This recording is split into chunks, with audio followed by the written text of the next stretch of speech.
let's move on. Let's talk about the Lions real quick because I do want to ask you, are they still the dominant favorite that everybody thought they were? No, they're not. Obviously, they're still a force to be reckoned with. They're still one of the favorites in the NFC. You've got to take them seriously. Sure. A lot of issues, Ryan. I wrote a couple notes down. I just want to touch on some points, jump in wherever. The injuries are starting to become what I would say insurmountable. They're defensive injuries. There are so many. It's to the point that this isn't, even if you get guys back, you just can't continue to live this way. It was bad 2 weeks ago. They were already decimated on their front seven particularly. And then in this game, they lost Carlton Davis and Aleem McNeil. They both left this game with injuries. We'll see what happens. Detroit is in a situation now because of the defensive injuries. Hutchinson, obviously, they lost earlier in the year, and he was arguably their best player. They have to win shootouts.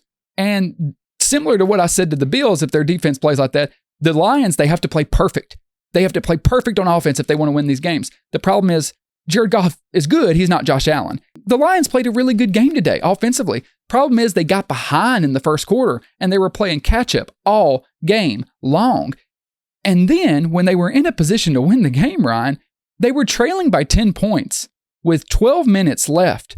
And they go for an onside kick, which Buffalo catches, takes down to basically the 5-yard line and scores immediately. And then you're down by 17. It makes no sense. I'll get your opinion on it, but here's the thing. I understand what the thinking is, and I know what the defense is going to be. The defense is going to be, well, look, our defense is already decimated. We can't stop Josh Allen. If we kick off to him, they're going to drive downfield and score again. Okay, maybe so, but the percentage chance of you getting a turnover defensively or something crazy happening compared to the percentage chance of you recovering an onside kick, and I know they almost did then, almost doesn't count. They didn't, okay? The odds are better for you to kick and play defense and hope to get a turnover or force a 3 and out. You know, they had forced a punt at some point in this game. An onside kick with 12 minutes left, basically the whole quarter, and you're only down 10. I kind of think it's indefensible. And as much as I love Dan Campbell, you know I've been a champion of Dan Campbell. I think some of these decisions he makes, just like it cost him last year against the 49ers, it's going to cost them in a big spot in the playoffs this year. He is too reckless for his own good. Yeah, he is. And I love some of his gutsy calls, but when they make sense, you know, like I feel like I love 70% of them. Yeah, that's right. But I feel like this was one of those ones where now if it worked, everybody loves it. That's the flip side to all this, right? Is if it worked, nobody's talking about, but the media, the majority of media coverage would not be saying, wow, that was a terrible call. But when it doesn't work, which is how most calls work, when they don't work, everybody talks about them and how terrible they are. You know, that's when that's the job you signed up for. Right. And then also in his press conference afterwards, he said in hindsight, he wished he hadn't have done it.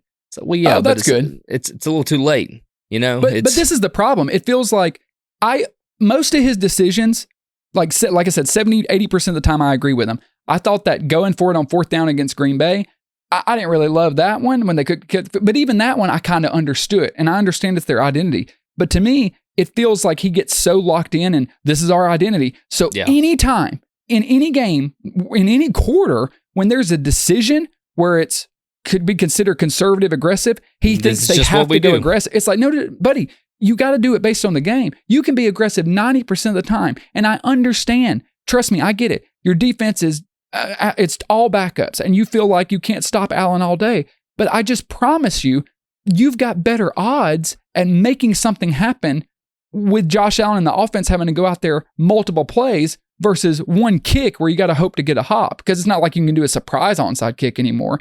I just thought it was careless. And really what it signaled to me, Ryan, and it kind of felt like they panicked. It felt like he panicked because Detroit, even in the close games, even in the games they've lost, they didn't get punched in the mouth. And today, Buffalo punched him in the mouth. They were more physical. They wore down on him. And it felt like even though you're only down 10 points and you got a whole quarter left, they panicked. Yeah, and Buffalo let their foot off the gas on the defensive side of the ball late in the game. Sure did. So the score is a lot closer than I think the game felt.